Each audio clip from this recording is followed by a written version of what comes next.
قال تعالى: أعوذ بالله من الشيطان الرجيم. بسم الله الرحمن الرحيم. ومن الناس من يشري نفسه ابتغاء مرضات الله والله رؤوف بالعباد، كما ورد في الآية 207 من سورة البقرة.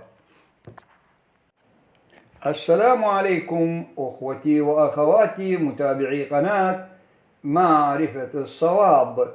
معكم عباس جميل السلطاني.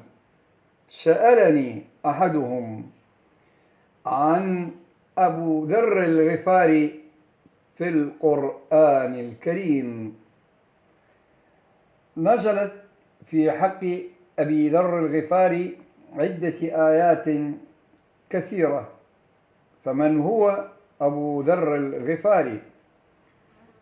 هو جندب بن جنادة وأمه رملة بنت الرفيق الغفارية، وهو من خيرة أصحاب النبي محمد صلى الله عليه وآله وسلم، وكان راسخ الإيمان، عالما فاضلا فقيها جليل القدر، مثالا للزهد والتقى والصدق.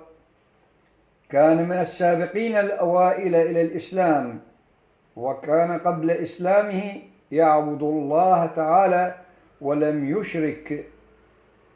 قال رسول الله محمد صلى الله عليه وآله وسلم في حقه: أبو ذر صديق هذه الأمة. وقال صلى الله عليه وآله وسلم: ما أقلت الغبراء على ذي لهجة أصدق من أبي ذر.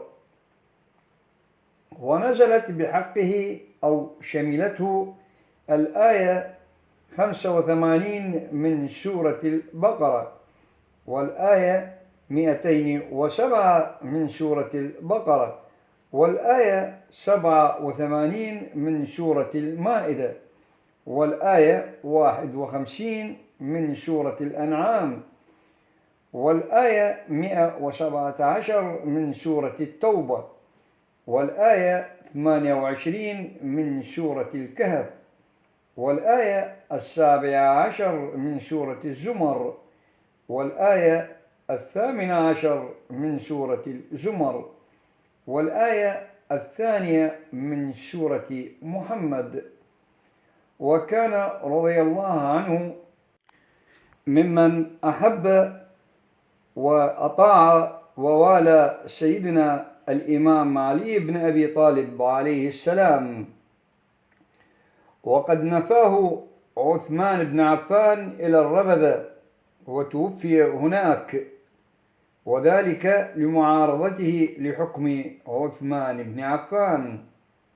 شكرا جزيلا لإصغائكم، والسلام عليكم ورحمة الله وبركاته، وتقبلوا تحيات محدثكم عباس جميل السلطاني.